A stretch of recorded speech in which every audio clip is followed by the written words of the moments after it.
បាទសួស្តីបងប្អូនទាំងអស់គ្នាវីដេអូនេះខ្ញុំបង្ហាញបងប្អូនអំពីរបៀបការគណនា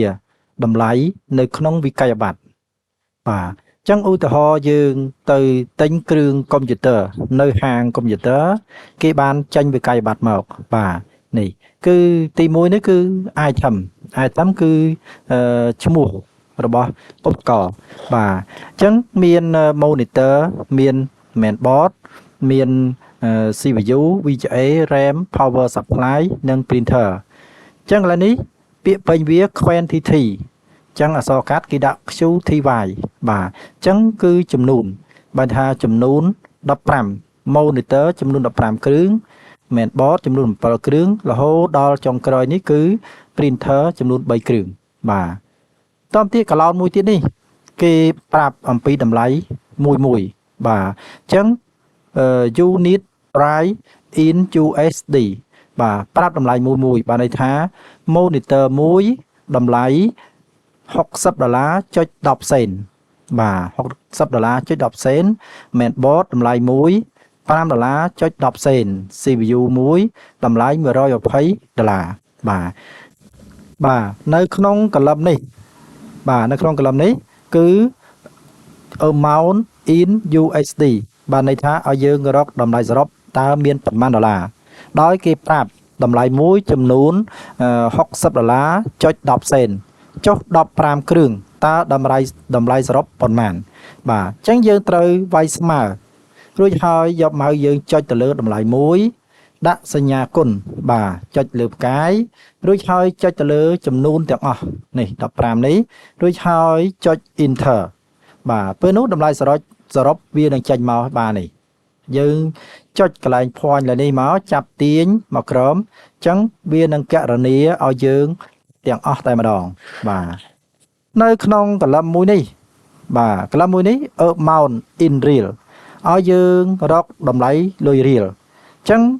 លុយដុល្លាររបស់យើងសរុបមាន$901.50 សេនបើសិនជាយើងដូរជាលុយខ្មែរវិញបានប៉ុន្មានដោយសារអត្រាប្តូរប្រាក់នៅខាងលើនេះគេដាក់នៅខាងលើនេះគឺក្នុង$1 $4,100 រៀលចុះយើងមាន$900ជាងនេះតើដូរជាលុយខ្មែរវិញបានប៉ុន្មានបាទអញ្ចឹងដើម្បីរកលុយខ្មែរសរុបគឺយើងចុចស្មើរួចហើយចុចទៅលើចំនួនលុយដុល្លារទាំងអស់រួចហើយយើងដាក់សញ្ញាផ្កាយគុណបាទរួចហើយចុចលើតម្លៃ$1បាទបន្តមកទៀតយើងចុចទៅលើ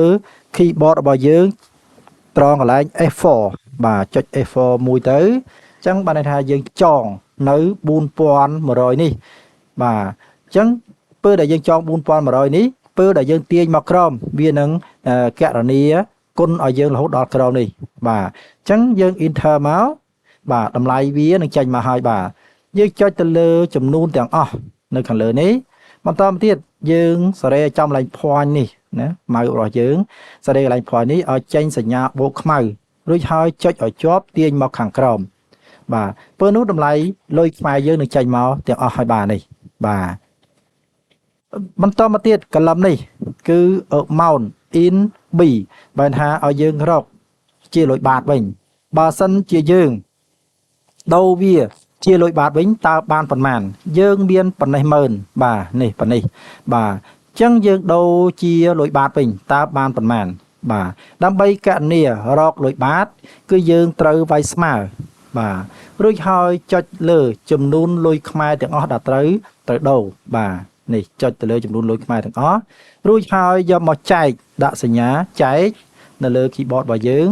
ចុចរួចហើយបន្តមកទៀតយើងយកម៉ៅយើងចុចទៅលើបាទនេះតម្លៃលុយបាតអញ្ចឹងលុយបាតរបស់យើងនេះគេគិតក្នុង10000លុយខ្មែរស្មើនឹង105បាតបាទ105បាតអញ្ចឹងយើងចុចទៅលើតម្លៃលុយបាតនេះមកបន្តមកទៀតយើងចុច F4 បាទមើលលើ key របស់យើងឈ្មោះថា F4 បាទចុចមករួចហើយយើង enter បាទពេលនោះយើងបានតម្លៃលុយបាតប៉ុណ្នេះបាទនេះតម្លៃបាតយើងសេរីចុចឲ្យចំយើងសេរីឲ្យចំកន្លែង point នេះមកម៉ៅរបស់យើងឲ្យចេញសញ្ញាបូកខ្មៅចេះចុចឲ្យជាប់ចាប់ទាញមកបាទពេលនោះតម្លៃលុយបាតយើងដូរបានប៉ុណ្នេះ បាទនេះបាទតមកទៀតកន្លែងនេះបាទប្រឡោះនេះគឺ remain in real ឲ្យយើងរកតម្លៃជាសំណល់នេះខាងក្រោយនេះណា50សេននេះមានប្រមាណរៀលលុយខ្មែរដោយអត្រាប្តូរប្រាក់ក្នុង$1 4100ចុះយើងមាន50សេន70សេន70សេន50សេនតើមានប្រមាណរៀលលុយខ្មែរគេឲ្យយើងរកខ្ទុយនេះអញ្ចឹងយើងត្រូវប្រើរូបមន្តគណនារកវាអញ្ចឹងយើងដាក់ចុចបើសិនយើងចំប្រឡោះExcel នឹងមករួចហើយដាក់សញ្ញាស្មើយើងវាយរូបមន្តចូលឈ្មោះថា mood រូបមន្តរជាសំណល់ MOD បើកវងខ្យល់បាទរូបមន្ត mood នេះគឺរជាសំណល់បាទអញ្ចឹងវាយស្មើ mood បើកវងខ្យល់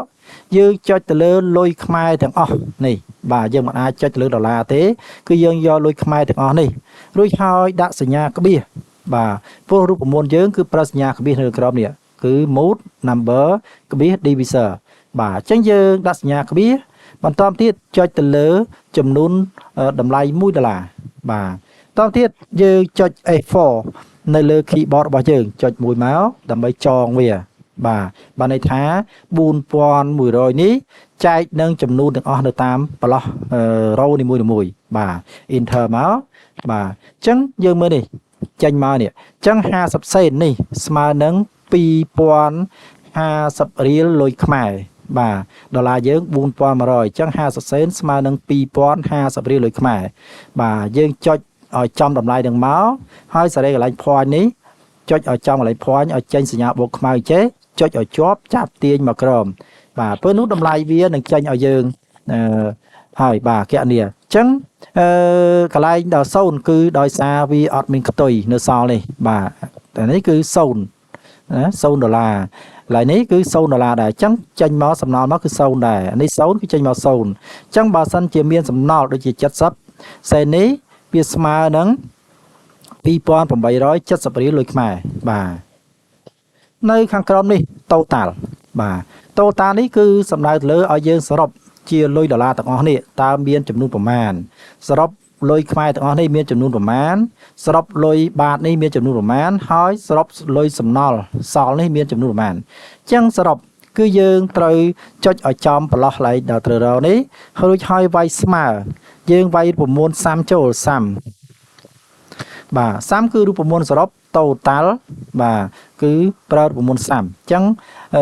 រួចហើយយើងបើកវងខ្យល់បាទវាយស្មើសាំបើកវងខ្យល់យកម៉ៅរបស់យើងចុចចំតិន័យពីលើនេះរួចហើយអស់ទាញមកដល់ក្រោមនេះមករួចហើយបិទវងខ្យល់វិញ enter បាទអញ្ចឹងយើងសរុបឃើញប៉ុណ្ណេះបាទខាងនេះដូចគ្នាយើងប្រើរូបមន្តសាំដូចគ្នាសរុបជាលុយខ្មែរស្មើSUM បើកវងខ្យល់រួចហើយយើង select លើទាំងអស់ហ្នឹងមករហូតដល់ក្រោមមកបិទវងខ្យល់វិញ enter បាទលុយបាតដូចគ្នាដែរយើងសរុបប្រើរូបមន្តសាំបើកវងខ្យល់ select លើវាទាំងអស់ហ្នឹងមកហើយបិទវងខ្យល់វិញ enter បាទសរុបលុយសំណល់ស្មើបាទសាំបើកវងខ្យល់មួយបាទរួចហើយ select ពីលើនេះរហូតដល់ក្រោមនេះមករួចហើយបិទវងខ្យល់វិញ enter បាទពេលនោះតម្លៃរបស់យើងនឹងបានហើយនេះបាទនេះតម្លៃសរុបជាដុល្លារសម្រាប់តម្លៃសរុបទាំងអស់ជាលុយខ្មែរ